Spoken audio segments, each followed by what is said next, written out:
8절서부터 19절까지입니다. 사도행전 14장 8절서부터 19절까지 찾으신 줄 알고 한 절씩 저와 함께 교독하시겠습니다. 루스드라에 발을 쓰지 못하는 한 사람이 앉아 있는데 나면서 걷지 못하게 되어 걸어본 적이 없는지라.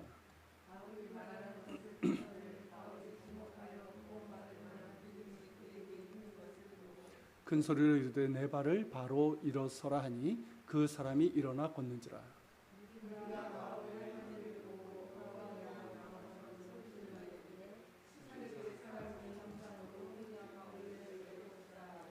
바나바는 제우스라 하고 바울은 그 중에 말하는 자이므로 헤르메스라 하더라.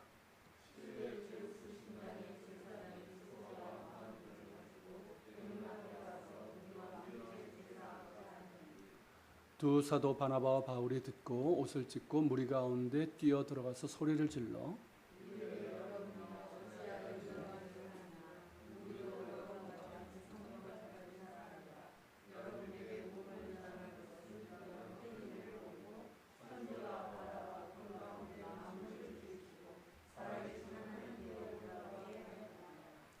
하나님이 지나간 세대는 모든 민족으로 자기들의 길들을 가게 방임하셨으나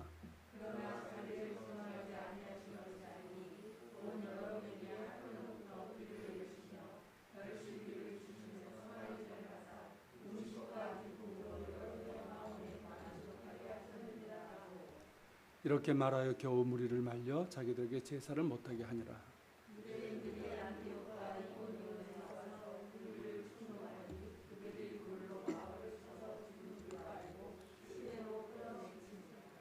아멘.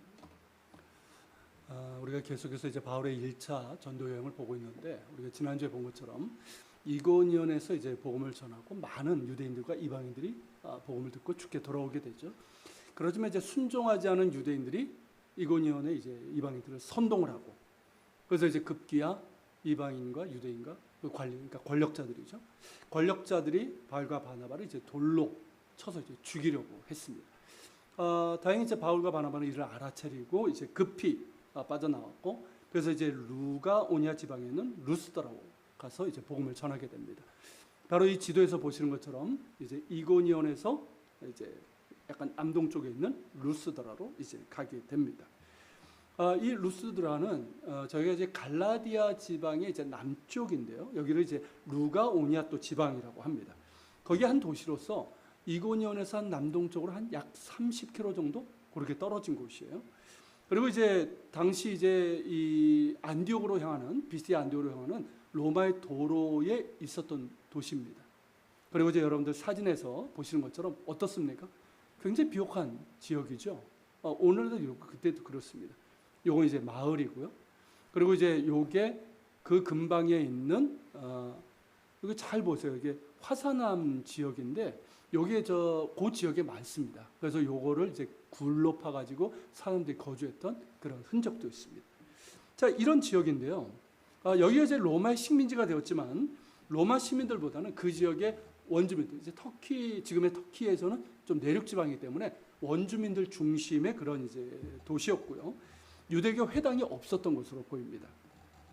바울이 회당에서 복음을 전했다는 기록도 없고요. 그리고 19절에서 보면 유대인들이 안디옥과 이고니온에서부터 와가지고 쫓아와가지고 이 루스드라에 있는 사람들을 막 충동질했잖아요. 그걸 보면 루스드라에는 유대인이 없거나 있어도 얼마 되지 않아서 회당이 없었던 것으로 그렇게 짐작이 됩니다. 자, 루스드라에서도 바울과 바나바는 이제 복음을 전했습니다. 그런데 이 과정에서 놀라운 이적이 일어났고 그로 인해서 한바탕 큰 소동을 겪고 바울이 하마터면 죽을 뻔했습니다. 그것을 이제 본문이 전하고 있는데 여기서 우리는 세 종류의 믿음을 보게 됩니다. 어떤 믿음인지 한번 보시고 여러분 자신의 믿음도 한번 점검해 보시는 시간이 되기를 바랍니다. 자, 첫 번째는 나면서 걷지 못하는 한 사람의 믿음이에요. 8절의 기록처럼 이 사람은 태어나서부터 걷지 못하는 사람이에요. 이게 한 번도 걸어본 적이 없는 사람이에요. 그런 그가 바울이 전하는 복음을 듣고 있었습니다. 그런데 9절 10절에 보면 뭐라고 되어 있습니까? 바울이 말하는 것을 듣거늘 바울이 주목하여 구원받을 만한 믿음이 그에게 있는 것을 보고 큰 소리로 이르되 내 발로 바로 일어서라니 그 사람이 일어나 걸었다고 그랬어요. 자, 여기서 구원받을 만한 믿음이 그에게 있는 것을 보았다고 그랬습니다. 이게 무슨 뜻일까요? 현대어 번역이나 영어 성경에서는 고침받을 만한 믿음, 치유받을 만한 믿음 이렇게 번역을 했어요. 그리고 이제 유진 피터슨의 이 메시지 성경에 보면 이렇게 번역을 했습니다. 바울이 그의 눈을 들여다보고는 그가 하나님의 일을 위해서 준비되었고 믿으려 하는 것을 보았다. 다시 한번 말씀드릴게요. 바울이 그의 눈을 들여다보고는 그가 하나님의 일을 위해서 준비되었고 믿으려 하는 것을 알았다. 어떻습니까? 바울이 이 사람의 눈을 들여다보았다는 거예요. 참 적절한 표현입니다. 실제로 원문도 그런 의미예요. 바울이 복음을 전하고 있는데 이 사람의 눈이 바울의 입에 지금 고정되어 있는 거예요. 마치 빨려 들어가듯 초집중하면서 바울을 보면서 한마디도 놓치지 않으려고 그렇게 귀를 기울이고 듣고 있었다는 것이죠. 실제로 이렇게 빨려 들어가듯 설교자를 보는 사람들이 있습니다. 설교는 기본적으로 아이 컨택을 해요. 그냥 도리도리 하는 게 아니에요. 가능한 한 분 한 분 다 보려고 최대한 노력을 합니다. 그런데 이제 이 청중도가 눈을 맞추면서 이제 설교를 하는데 눈을 봐도요 사실은 듣고 있는 게 보입니다. 어떤 분들은 이제 이 보면은 이제 눈이 이제 딱 맞추셔도요 정말 듣고 있는지 아닌지 이게 보이고요. 또 어떤 마음, 어떤 태도로 말씀을 듣고 있는지도 보입니다. 눈은 설교자를 보고 있는데 생각은 딴 데가 있는 그것도 보여요. 어떤 분들은 정말 눈이 초롱초롱해서 정말 빨려 들어가듯이 설교자를 보는 분들이 있습니다. 말씀이 막 빨려 들어가는 것이 느껴질 정도예요. 그리고 은혜도 얼마나 잘 받는지 몰라요. 이런 분들이 있으면 설교자는 힘이 납니다. 그럴 수밖에 없죠. 이렇게 집중해서 듣고 사모함으로 듣고 은혜 받으면서 듣는데 신이 나죠. 거기에 성령의 기름 부으심이 있습니다. 그러니까 이제 더 힘있게 말씀을 전하게 되는 거예요. 물론 그 반대인 분들도 있어요. 그러니까 어떤 분들은 말씀이 튕겨나가는 것이 느껴질 때가 있습니다. 그러니까 밀어내는 게 막 느껴져요. 그러면 힘들고요. 어떤 경우는 벽에 대고 소리치는 것 같은 답답함을 경험하게 됩니다. 예전에 내가 중딩들한테 한번 그런 걸 살짝 느낀 적이 있었는데 어쨌든 이제 이런 걸 느낄 때가 있어요. 그러니까 바울이 그에게서 이런 사모함을 본 거예요.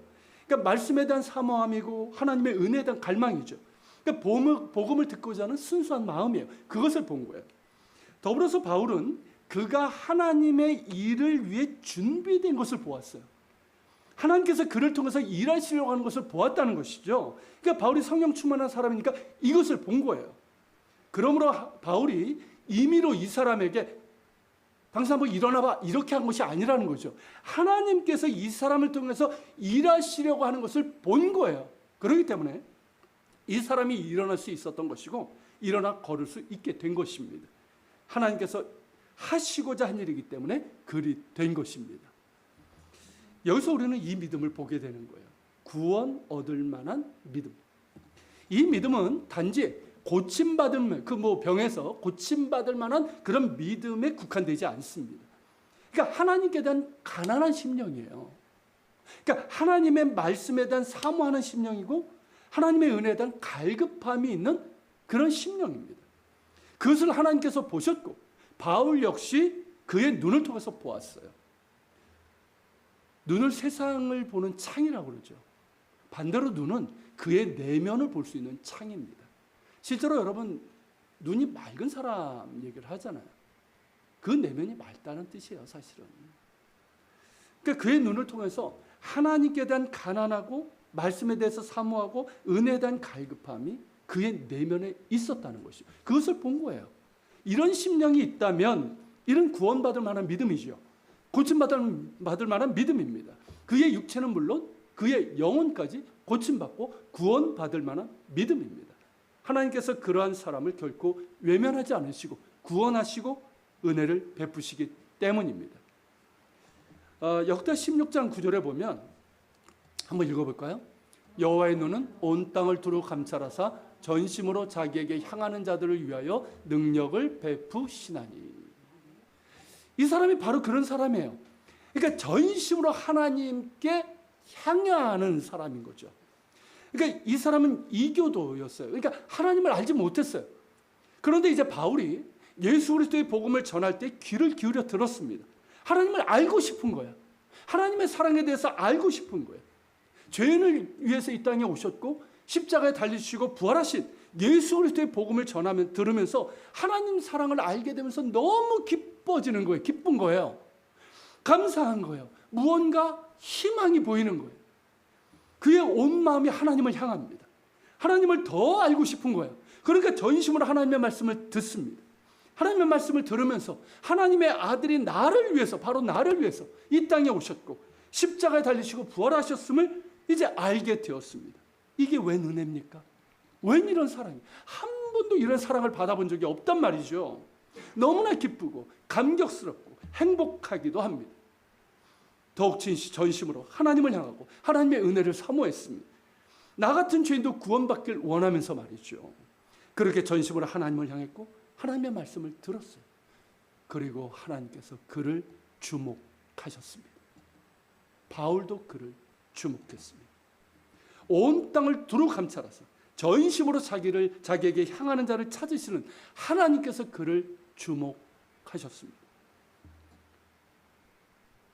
바울은 그의 눈을 보면서 하나님께서 그에게 능력을 주실 것임을 알았습니다. 성령께서 그에게 말씀하셨을 거예요. 그를 일으켜 세우라. 하나님은 전심으로 하나님을 향하는 자들을 위해서 능력을 베푸시고 은혜를 베푸시는 하나님이십니다. 또한 사무엘상 16장 7절에서 이렇게 말씀하셨어요. 나 여호와는 중심을 보느니라. 하나님께서 다윗의 중심을 보시고 그를 택하셨다는 거예요. 이 중심, 제가 이제 저기 듣는 것처럼 히브리어로 레바브라고 합니다. 철자가 뒤집혔네요, 저기선. 어쨌든 레바브인데요. 마음, 내면을 뜻해요. 그러니까 하나님께서 다윗의 마음의 중심, 그 내면의 중심을 보았다는 건데 우리가 좀 쉽게 이해하려면 마음의 동기를 보셨다는 거예요. 자, 이때가 언제입니까? 사무엘이 베들레헴 2세의 집에 가가지고 아들들 쭉 세워놓고 그 중에 왕을 택하려고 했단 말이죠. 사무엘은 뭘 봤을까요? 키 크고 잘생기고 뭐 이렇게 다부지고 힘있고 용기 있고 이렇게 대장부 같은 그런 사람을 택하려고 했어요. 그런데 하나님께서 제동을 거시면서 아니야, 나는 사람의 외모를 보지 않아, 나는 사람의 중심을 본다라고 하신 거죠. 그러면서 인간적으로 보면 왜소하고 내세울 거 하나도 없는 평범한 다윗을 택하게 하셨습니다. 다윗의 무엇을 보신 걸까요? 다윗의 마음의 중심에서 뭘 보신 걸까요? 그것을 마음의 동기라고 한다면 그 마음의 동기가 누구를 향해 있는가 하는 겁니다. 하나님을 향해 있는지 자신을 향해 있는지 이걸 보셨다는 거예요. 이미 왕이 된 사울도 그렇고요. 그의 형들도, 다윗의 형들도 다들 하나님을 믿는다고 하는 사람들이었어요. 이교도들이 아니잖아요. 다 하나님을 믿는다고 하는 사람들이에요. 하지만 그 마음의 동기가 달랐습니다. 그 마음의 동기가 하나님이 아닌 자신을 향해 있었어요. 그들 모두 나름대로 열심히 일했습니다. 열심히 사는 사람들이었어요. 하나님께 예배도 드렸고요. 예물도 드렸고 나름대로 무언가를 했어요.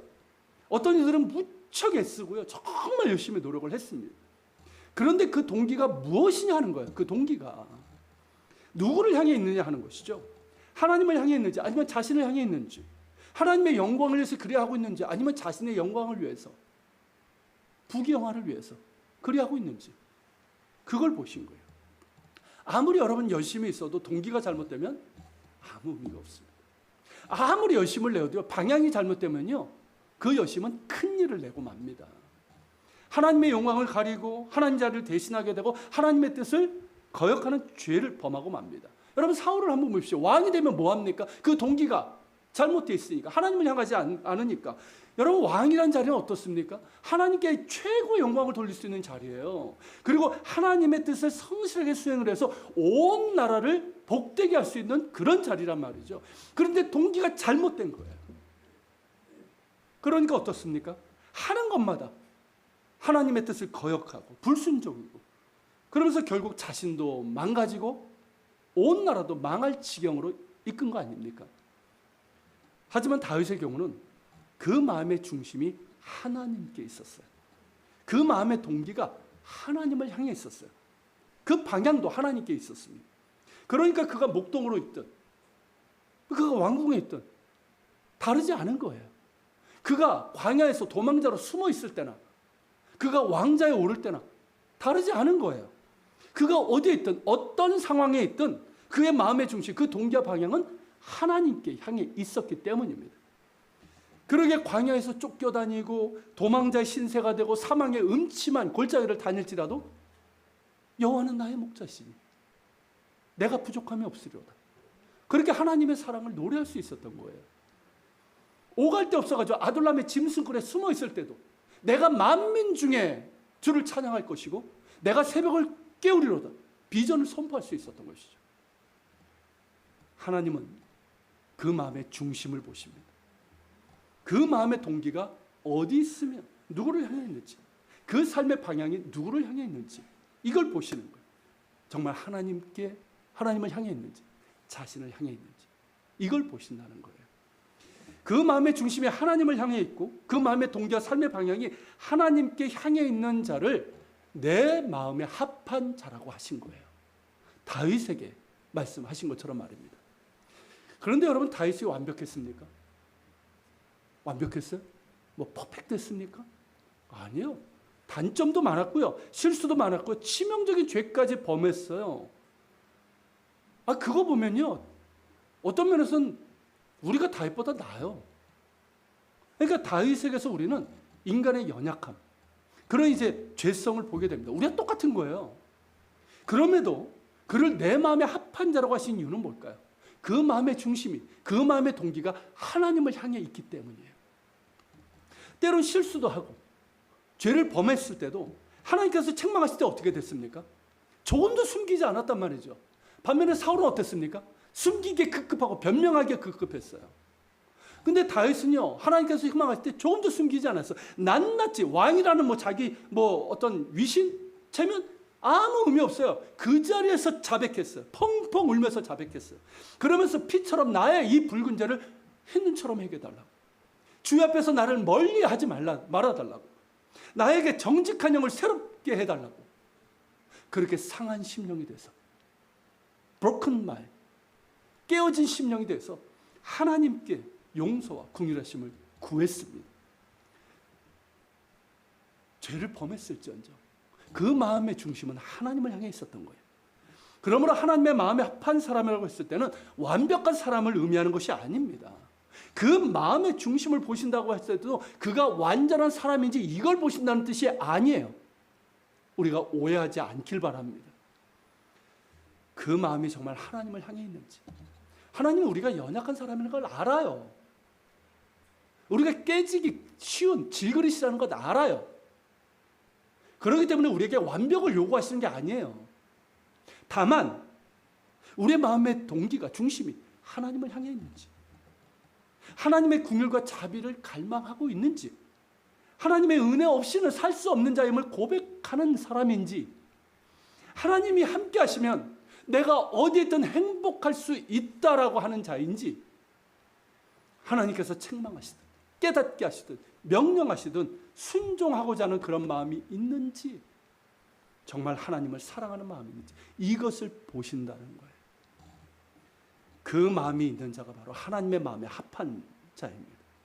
인간적으로 완벽하거나 심지어 신앙적으로 완전한 사람을 말하는 것이 아니라 그 마음이 정말 하나님을 향해 있는 사람, 하나님을 갈망하고 그 은혜를 사모하고 그 말씀을 듣고자 하는 사람이 바로 하나님의 마음에 합한 자이고, 하나님께서 그렇게 마음의 중심을 보십니다. 우리의 마음의 중심이 그랬으면 좋겠습니다. 저도 그렇고 여러분들도, 우리 모두는 완전한 사람이 아닙니다. 사람됨도 그렇고요, 신앙에 있어서도 완전하지 못합니다.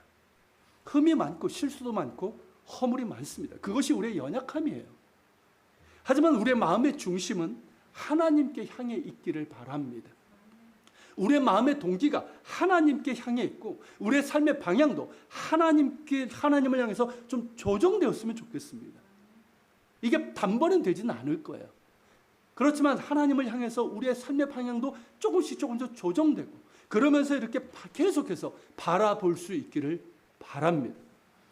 언제나 하나님의 임재와 은혜를 사모하고 그렇게 하나님을 예배하고 그 말씀 듣기를 사모하고 또 나의 삶을 통해서 하나님께 영광 돌리기를 원하는 그런 마음이 우리 가운데 있기를 바랍니다. 이 마음이 우리의 마음의 중심이 되기를 소망합니다. 이것이 우리의 마음의 동기가 되고 삶의 방향이 되기를 축복합니다. 온 땅을 두루 살피며 전심으로 자기를 향하는 자에게 능력을 베푸시는 이 하나님의 은혜가 우리 모두에게 있기를 소망하며 축원합니다. 이것이 바로 구원받을 만한 믿음이에요. 자, 두 번째로 이 바울과 바나바에게서 보는 믿음입니다. 바울은 나면서 걷지 못한 장애인을 일으켜 세운 일로 온 도시가 난리가 났어요. 그러니까 11절에서 무리가 바울의 한 일을 보고 루가우냐 방언으로 소리를 질렀다는 거예요. 즉 너무 놀라가지고 로마 제국의 공용어가 뭐였습니까? 헬라어였잖아요. 헬라어가 아니라 그 지방의 방언으로 소리를 쳤다는 거예요. 너무 놀라가지고. 그러니까 바나바와 바울은 무슨 일이 진행되고 있는지를 알아채지 못한 거예요. 자, 우리가 루가우냐 지방의 방언으로 외친 게 뭐냐면 신들이 사람의 형상으로 우리 가운데 내려오셨다면서 바나바는 제우스라 하고 바울은 헤르메스라고 한 거예요. 자, 그리스 로마 신화에 나오는 것은 제우스는 어떤 존재입니까? 신들의 아버지, 신들의 왕, 이런 사람이잖아요. 그리고 이제 헤르메스는 제우스가 이제 바람을 엄청 많이 피잖아요. 그러니까 마이아를 통해서 낳은 아들로서 신들의 사자, 메신저였어요. 그러니까 이 둘은 이 지역에서 수호신으로 섬기던 신들이었습니다. 자, 바나바는 연장자잖아요. 그리고 이제 위험 있는 태도 때문에 제우스라고 생각을 한 거예요. 그리고 바울이 주로 말을 했으니까 신들의 메신저인 헤르메스라고 생각을 한 거예요. 그리고 이제 무리가 바울과 바나바를 이 제우스와 헤르메스로 생각하고 이들이 사람의 형상으로 우리에게 내려왔다라고 그렇게 외친 이유는 뭐냐면 그 지역의 전설 때문입니다. 그러니까 이때보다 약 50년 정도 앞서가지고 로마의 시인인 오빗이라는 사람이 이 지방의 오래된 전설을 기록을 했어요. 그 내용이 뭐냐면 최고의 신인 주피터, 로마에서는 주피터라고 하지만 그리스 신화에서는 제우스죠. 그러니까 제우스하고 그의 아들인 머큐리, 헬라에서는 이제 헤르메스입니다. 이 둘이 사람의 모습으로 이렇게 변장을 하고, 이게 그리스 로마 신화에 보면 나오잖아요. 사람의 모습으로 변장을 하고 이렇게 이 지방을 방문을 했다는 거예요. 그래가지고 이제 자맹을 하면서 사람들 집마다 이렇게 들어가려고 했는데 번번이 거절을 당했어요. 그러다가 그들은 이제 집과 갈대로 이렇게 지붕을 엮은 아주 초라한 오두막에 이제 마침내 거주하게 됩니다. 거기에는 이제 빌레몬과 바우시스라고 하는 늙은 부부가 살고 있었는데 이들은 가난한 살림에도 불구하고 정말 자기들이 할 수 있는 최대한 음식을 차려가지고 이렇게 접대를 했어요. 후에 제우스와 헤르메스는 자신들을 이렇게 대접을 한 이들에겐 큰 보상을 내렸지만 자신들이 거절한 그런 집들은 홍수로 다 쓸어버렸다고 합니다. 딱 그리스 로마 신화에 나오는 이야기죠. 그러니까 이런 전설 이야기가 앞서 기록되어 있었고요. 그러니까 이 루스드라 사람들이 이를 알고 있었던 거예요. 그런데 지금 어떤 일이 벌어진 겁니까? 나면서 걷지 못한 사람이 일어나 걷게 된 거예요. 이건 사람이 할 수 있는 일이 아니에요. 신이 한 거예요. 그러니까 어떻습니까? 그렇다면 이 사람들이 바로 이 전에 오는 이야기에 나오는 제우스와 헤르메스가 인간의 이 변장을 하고 우리 가운데 왔다고 하는데 바로 그 일이 재현된 것이다. 이렇게 생각을 한 거예요. 자, 그렇다면 제우스와 헤르메스가 우리 동네 방문했어요. 어떻게 해야 됩니까?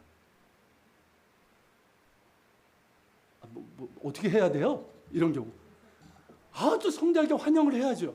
그러니까 이제 그 전에 오는 이야기 내용이 어땠습니까? 거절했던 자들은 홍수로 멸했고, 이렇게 성대하게 대접한 사람은 큰 보상을 받았으니까 우리가 잘하면 어떻게 돼요? 큰 복을 받을 수 있는 최고의 기회란 말이죠. 그러니까 아주 후하게 대접을 해야죠. 그러니까 어떻게 됩니까? 성 밖에 있는 제우스 신당, 거길 섬기는 제사장이 황소 몇 마리와 이 신들에게 줄 화환, 멋진 화환을 가지고 온 거예요.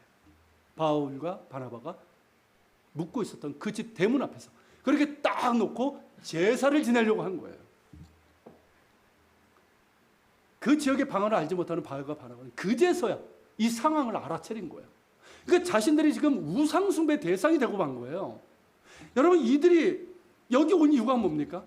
그런 헛된 우상들, 사람들의 헛된 상상이나 이야기가 만들어낸 그 우상들을 다 버리고 살아계시고 거룩하신 한 분 하나님을 섬기라고 온 것 아닙니까? 그런데 자신들이 우상숭배 대상이 된 거예요. 얼마나 기가 막힐 일입니까? 그렇고 이건 두려운 일이에요. 그렇기 때문에 이 바울과 바나바는 몹시 두려워하면서 뛰어나가가지고 옷을 찢고 뛰어나가면서 아주 할 수 있나 최대한 맹렬하게 그런 짓 하지 말라고 그렇게 제지하고 설득을 했습니다. 자신들이 신도 아니고 신적인 사람도 아니라고, 단지 당신들에게 유일하고 참되신 하나님의 말씀을 전하기 위해서 온 것이고, 당신들과 성정이 똑같은 보통 인간이라고, 우리도 당신과 똑같은 사람들이라고 그렇게 이제 외쳤어요. 이때 바울이 전한 메시지를 보면요, 이 루스드라 사람들은 안디옥이나 이고니온 사람들과 달리 회당 예배에 참여한 이방인들이 아닙니다. 그러니까 이제 이스라엘 하나님이나 성경에 있는 메시아의 언약 이런 것들에 대해서 배경 지식이 전혀 없는 사람들이에요. 그러니까 바울은 누구에 대해서만 얘기합니까? 창조주 하나님에 대해서 얘기를 하는 거예요. 하나님은 한 분이시고 천지와 바다와 그 위에 모든 만물을 지으신 살아계신 하나님이라는 거예요. 그 하나님이 당신들에게도 자신을 증언하셨다, 계시하셨다는 거예요. 뭘로? 당신들에게 삶에 필요한 모든 것들, 하늘의 비와 땅의 곡식들 이런 것들을 주심으로써 당신들에게 만족함을 주셨다는 거예요. 그러니까 즉 이방인들에게도 섭리 가운데 자비를 베푸셨다는 거예요.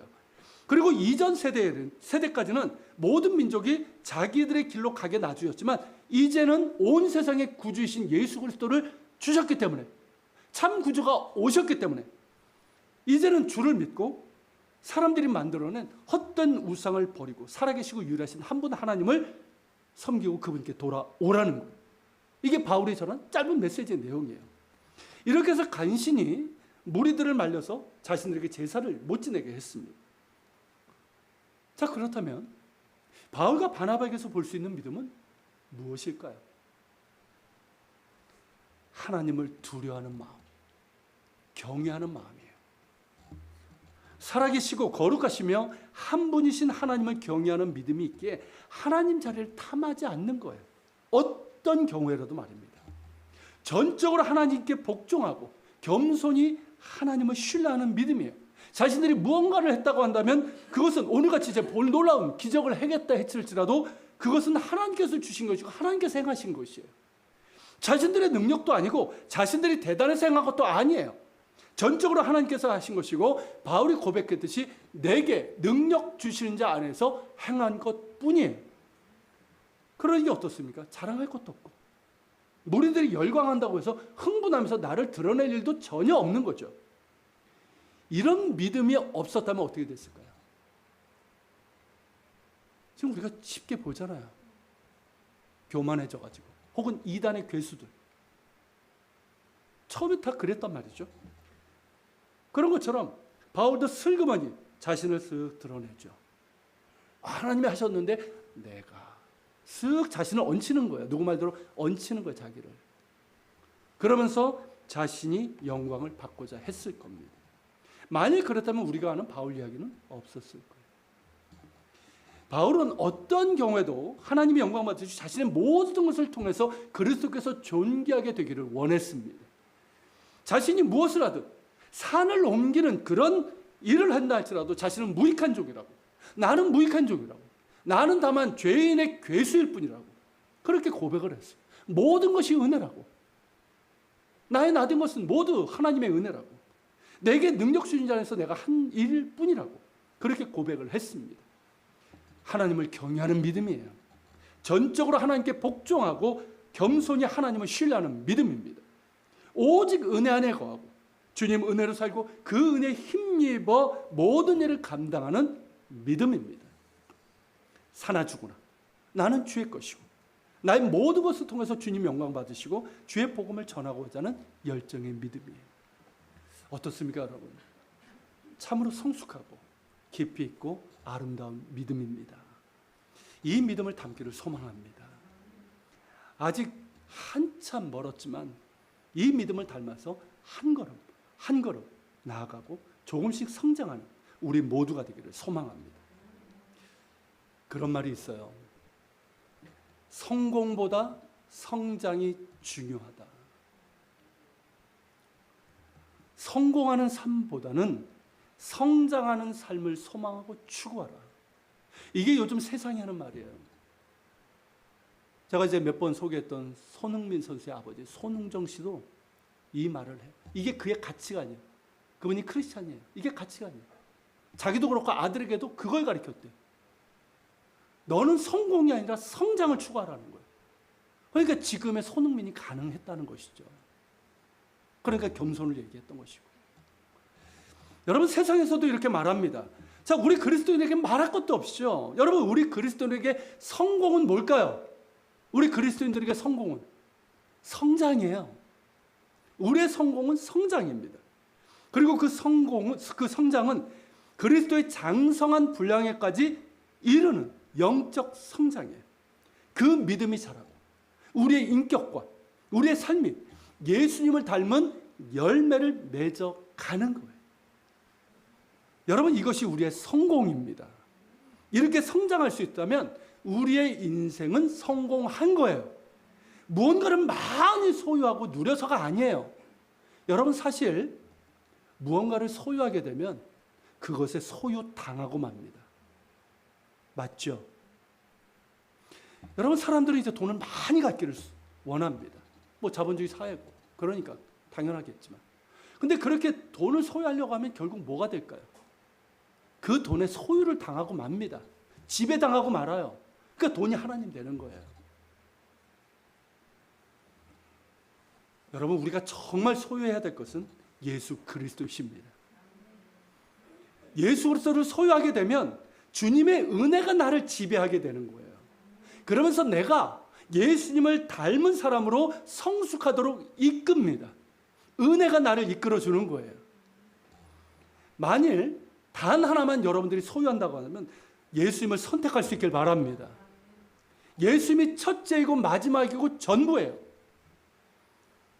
예수님을 소유하고 예수님을 닮아가는 성장이 우리에게 있기를 소망합니다. 바로 이것이 바울과 바나바를 통해서 보는 믿음이에요. 그리고 마지막으로 보는 믿음은 이 루스드라 사람들과 이들을 충동질한 유대인들에게서 보는 믿음입니다. 자, 바울과 바나바가 극렬하게 자신들은 신이 아니라고 그러면서 메시지를 전하면서 제사를 못하게 했어요. 그러고 나서 여러분, 이들의 태도가 완전히 달라졌어요. 일단 크게 실망을 했습니다. 여러분, 이교도들이 행하는 이 제사는 뭘까요? 그냥 제사 의식만 있는 게 아니에요. 우리나라도 제사가 있어요. 제사 지낸 김에 뭐도 한다고? 뭐 떡도 먹는다, 뭐 그런 얘기 있잖아요. 어쨌든 뭐 떡 본 김에 굿도 지, 뭐 아무튼 그런 얘기 있잖아요. 그러니까 예전에 이제 뭐 먹을 것이 풍족하지 않던 시대는 신들에게 제사를 지내면 음식들을 이렇게 놓습니다. 뭐 신들이 먹는 거 아니잖아요. 다 자기들이 먹는 거예요. 그러니까 이게 축제인 거예요. 축제. 와, 이렇게 뭐 신들에게 드리고 나서 자기들이 오래간만에 맛있는 것을 먹고 즐기는 축제예요. 그러니까 막 들떠 있는 거예요. 게다가 제우스하고 헤르메스가 인간의 모습으로 이제 변장을 하고 자기들에게 온 거예요. 그러니까 이들을 잘 대접하면 우리에게 큰 복이 내려질 거란 말이죠. 그러니까 얼마나 신납니까? 막 흥분되고 막 그런 상황이란 말이죠. 그런데 아니라는 거예요. 우린 신들이 아니라는 거예요. 그리고 자신들이 섬기고 있는 이 제우스와 헤르메스는 인간이 만드는 헛된 상상이고 이에게 불과하다고, 헛된 우상이라고, 그 우상을 버리고 살아계신 유일하신 한 분 하나님을 섬기라고 하는 거예요. 크게 실망을 한 거예요. 실망이 이망저망이 아니죠. 모든 걸 망쳐놨어요. 화가 날 정도죠. 그렇다면 이들은 누구란 말인가? 이들이 제우스와 헤르메스가 아니라면 도대체 이들은 누구란 말인가? 마술사인가? 사기꾼들인가? 도대체 누군가? 어쨌든 자신들의 전통과 종교를 무시하고 다른 신을 말하는 자인 것은 분명합니다. 순식간에 분위기가 싸해진 거예요. 냉랭하고 적대적인 태도로 돌변을 했습니다. 그리고 이때 혹은 얼마 되나 누가 왔습니까? 안디옥과 이고니온에 있는 유대인들이 쫓아온 거예요. 그러니까 바울과 바나바들을 쫓아온 거예요. 그래서 이들이 루스드라 사람들을 충동질합니다. 그렇게 말했겠죠. 이들이 이제 뭐 성경에 대한 이해가 없으니까 성경 얘기 안 하고 다른 말로 바울과 바나바를 사기꾼들이라고, 이들이 거짓으로 당신들을 속이고 있는 것이라고, 그리고 당신들의 전통과 종교를 무시하고 어지럽혀서 혼란을 일으키는 자들이라고 그렇게 얘기를 했을 것입니다. 우리 안디옥과 이고니에서 이들이 그랬다고 하면서 말입니다. 이내 어떻게 됩니까? 폭력으로 이어지게 됩니다. 그리고 이때는 바울과 바나바가 피할 수가 없었어요. 그들은 돌로 바울을 쳤는데 신들의 사자인 헤르메스로 그가 주로 말을 했기 때문에 그렇게 이제 돌로 쳤습니다. 그래서 하마터면 바울이 죽을 뻔했습니다. 그렇다면 이들의 믿음은 뭘까요? 루스드라 사람들은 우상 숭배자들이지만 자신들의 전통과 종교와 가치를 우선시하고 거기에 복음을 끼워 맞추려고 했습니다. 이것은 이교도들만 그런 것이 아니에요. 자, 유대인들, 이들이 이제 복음을 거절했지만 이들 역시 하나님을 믿는다고 하고 자신들은 의롭다, 경건하다고 하는 사람들이에요. 근데 이들 역시 어땠습니까? 하나님과 하나님의 뜻을 자신들의 전통과 가치관, 그 신앙 안에 집어넣고 복음을 가둬놓으려고 했잖아요. 처음에 예수님을 이들이 환영했다가 나중에는 자기들의 전통과 종교관에 맞지 않으니까, 그러니까 밀쳐내고 반대하고 예수님을 십자가에 못 박은 거 아닙니까? 그리고 이제 바울과 바나바를 박해한 것도 그 이유예요. 그러니까 루스드라 이교도들도 유대인들과 똑같이 그렇게 자신들의 전통과 종교의 예수님을 끼워 맞추려고 했고, 그것이 안 되니까 이렇게 거절하고 폭력을 행사하며 박해를 한 겁니다. 이런 종류의 신앙의 행태는요, 지금도 어렵지 않게 볼 수 있습니다. 꼭 이들처럼 노골적으로 반대하고 거절하고 박해하지 않아도요, 이러한 신앙 행태가 나타납니다. 즉 자신들의 전통,